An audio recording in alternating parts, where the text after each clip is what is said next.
have the ladies of Magnolia Rising here with us today. Thank you guys so much for coming on the show. Thank you for having us. So congratulations on the new duo. Tell me a little bit how it's been. I know it's probably been crazy with the rollout. So what's it like? It's been exciting. I think everything is moving very quickly, but also like we're having fun while we're doing it, and we're really enjoying it. I feel like the creativity bug is like the tap was turned on, but I feel like somebody just hit the spigot with a hammer, and it's just been flowing. So it's been fun. Yeah. Well, let's talk about the new song. Tell me a little bit about it. How did you guys get inspired to write this piece? It was actually one of our first like outside like writes like as a duo, and I don't even think Magnolia Rising wasn't even a thing whenever we did. And I don't know, it was, I don't want to say magical because that sounds cheesy, but it was like one of those, it didn't feel like a write, it didn't feel like a session. We just went, we were hanging out, we talked a while, we ate, we sat in the grass, we wrote a song, and then by the end of it we were like, wait a minute. Can I just say that Phil Sweet, he is just this. I call him my like disco space Jesus Gandalf. Oh my gosh. Like he is everything that you would like imagine. Like he's like a hippie fairy godfather almost. And I just love him. Being with him and in his space, his creative space, it was just amazing to just watch him work, and being able to write this song with him and Josh Reynolds, it was incredible. It was so incredible. Well, it's so funny because I've heard people talk about like lightning in a bottle when you do songs like that. I believe Lainey talked about it once with one of her songs. What does that feel? Is that what you would feel like with this song? It's just like something was in the air that day when you came together. That's the only way that you can accurately describe it. That's why I started off. I was like, I don't want to say it felt magical, but like for lack of a better word, honestly, great word. I think. I mean, it feels very fitting. I do want to ask just a little bit about just the transition, because I know that you guys were so close as Chapel Hart. Not that you're not close anymore, but just you've had such a journey. So can you tell me a little bit about how this came to be, like coming together with Magnolia Rising, and how that process kind of happened? Well, like I know a lot of people like got acquainted with Chapel Hart just over the last couple of years, but we have been doing this for over a decade now. Like we had a show in Texas, and I like saw my daughter, and I think the guy who saw her last, she might have been like 5 or so, and she's like almost 16 and taller than I am. And I was like, yeah, it's been a while. But like during that time, we've always been like champions of follow your heart, follow your dream, do all of the things. But at the same time, I feel like we kind of got like caught up in the hustle and bustle of just working, and we weren't doing that for ourselves. Sometimes just like listening to a great song that changes your life, sometimes you have to let the music heal you as well. But like we wanted to explore different things, and I feel like we reached the point to where we can branch out. And some people were like, oh, like my heart's so broken, like Chapel Hart is like ended. It's like, well, no, it's like just pause. It's not even like the family's broken up, we've expanded. So when we do come together, you get to see all of the different facets, and then it's like, well, the family reunion is gonna be crazy. So Well, and I love that. I feel like that's such an inspiring thing to do, and scary to be like, you guys had a really great thing going, but you said there's more out there for you guys. So making that jump for yourselves is very inspiring to do. Is there a little bit? I feel like it's one of those things where it's like a little bit scary but very exciting. It is so scary. Listen, I'm gonna be honest. It is so scary because it's so different. But at the same time, it's all the same. It's still the same love and heart and soul that we had in Chapel Hart. We're just like Tree said, we're able to expand it out to a different audience now, and I am thrilled about it. I'm scared and terrified too, but I am ready and I'm excited for it all. Yeah, it's a genuine like roller coaster. Like I'm terrified, but I know it's gonna be fun. And I feel like for me, my favorite part throughout this whole new journey is like when the scary parts come, even like whenever we finally like got a chance to write with Phil, and like that whole experience, and like I feel like the universe is they'll put these markers or these like mentors in our lives. It's like, you know what, actually, yeah, keep doing it. Like don't be scared, like just go for it. I feel like through all of this, we've just I know me personally, I know Tree too, we've prayed and like, Lord, just guide us through this process, because truly we're going on faith right now, Yeah. and we're taking a leap of faith, and so look what he can do. Look what he can do. So well, and let's talk about the name. I'm curious how you guys, because that's very hard to do and very intimidating to be like, okay, how are we coming up with a name? Because that's like your branding. So like, how did you come up with it? So we're from Mississippi, and we love being from Mississippi. Yeah. We are Mississippi girls through and through, and we always want to pay homage to our home state, and also Louisiana also has that's like where we got our musical start. Right. It's pretty much home. Yeah. Yeah. I mean, so I pay my mortgage. the Magnolia kind of represents home or whatever for us, but also the rising, just rising into something new, rising above everything that we've already gone through and experienced in our journey that we've been on so far, and just stepping out to something new. Mm-hmm. And with this new single, what are you guys trying to say in this music and in future music? Is there a story that you guys are really trying to get out there between the two of you? Well, I said. There's a lot of like look. Well, I said this yesterday because I was like, well, honestly, the main thing I want to do is I want to have some of this food that people keep talking about, like FUN, I believe. Yeah. And we've been having so much of it, and right now I just want to continue. Like when I say we have so many more like incredible songs coming, making amazing friends and new collaborations, and like I just want to make music and have fun. And I always say I want to Terry Clark it. I want to do it all. Like, well, and I love that because I feel like sometimes in whatever business you're in, you get wrapped up in the work or not necessarily remembering why you're there. So having so much fun and just showing that passion, I think can really make a big difference in what you're putting out. So I want to know what that's like. I'm sure the writing sessions are very fun. Like on a day-to-day, what does it look like now for the two of you? Somebody's bothering me getting coffee in the morning. We were just talking that like, okay, we're telling ourselves like we need to learn how to relax and take in things and really be in the moment. But we were just talking before we got here, we're like, we don't know how to do that. Yeah. I've been up since 3 a.m. because my mind was just running. I'm like, okay, what do we have to do next? What do we have to do next? But and like I feel like now a day to day. I don't know. It's weird. It's still work. It's still work, going to the studio, still writing, still doing all the things, but it's different. Different. Mm-hmm. So you're doing a lot of work right now. Obviously, writing a lot of songs. What can we expect from you guys next? I know that's always a big question. Ooh, music, a lot more music. When I say we did the faucet didn't get turned back on, it's broken and it's just gushing at this point. So we have, and I think you can really expect like you never know what you're gonna expect. I think at this point because the music that we've been creating, it's not necessary. I feel like country music for so long has been like in a box, but I think here lately it's been expanding, and we're just kind of trying all the things that we've heard and we like, and just letting music inspire and do what it does. Which is so exciting because I agree. I do think that there is a big genre blend happening in country music. I mean, it's just all over the board. Everyone that I'm talking to right now, it seems like there's always a mix of something.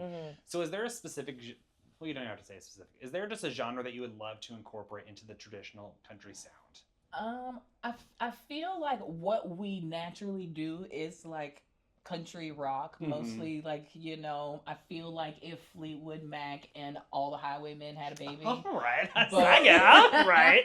Like, and that's kind of our, I feel like that's what always comes out naturally. And like here recently, I feel like we're just completely surrendering to the process, and especially writing with all these new people who are like, completely open. Like, what do y'all want to write about? Like, what kind of vibe you're feeling? And it's hitting on all the cylinders, but that Magnolia, that Southern rock Mississippi mud is there, What is something that you guys like to write about?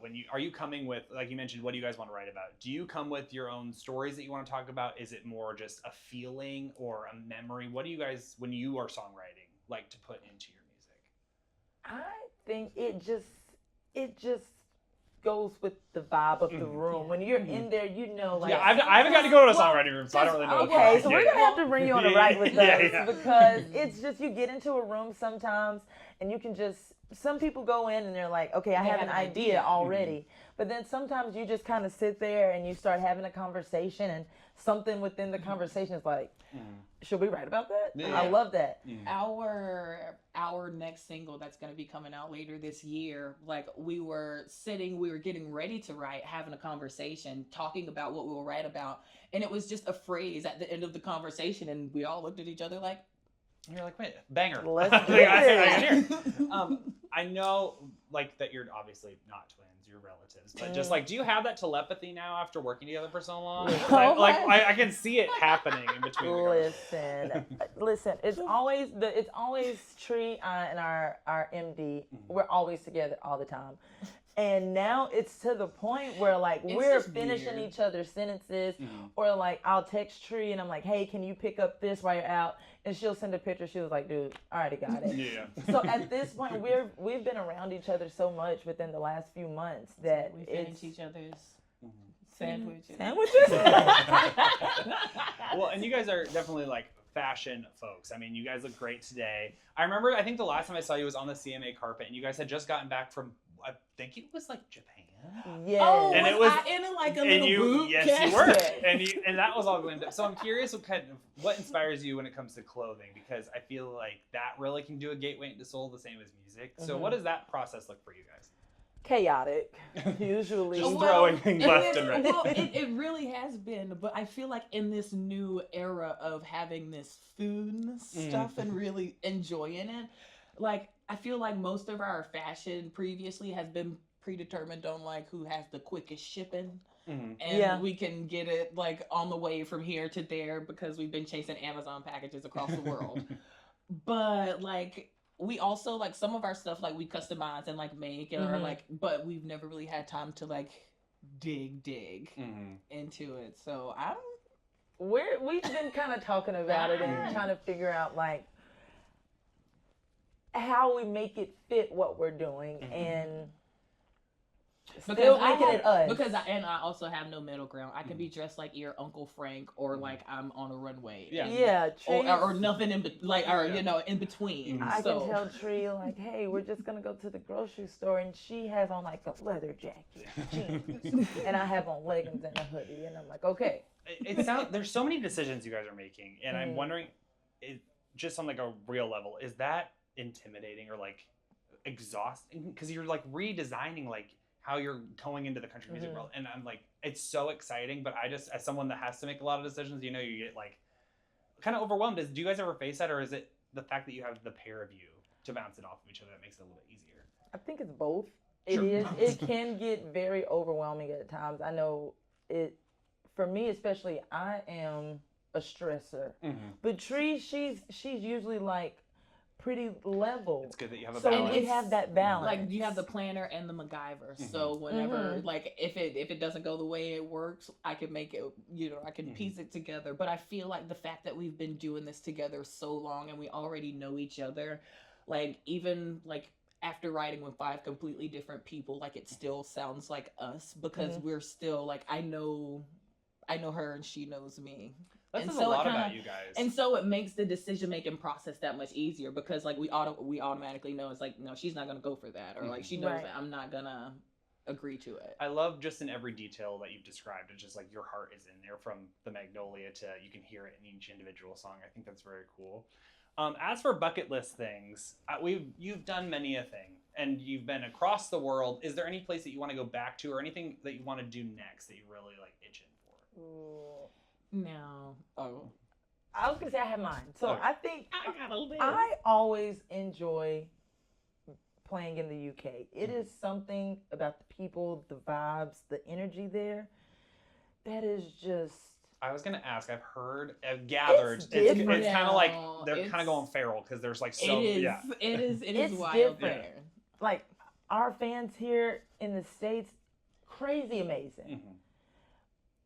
But I don't know. They're wild over there. Yes, They're wild. Yeah. They're wild, but they're so much fun, and they bring so much energy to every single show. And it doesn't matter the venue because we played at like this old church. It was like this old, it was this old cathedral, and these people were like, standing on the pews. Stand on the pews, man. I think they gotta use this tomorrow. Like they were ready for it, but I'm looking forward to going back and bringing our fans this music as well.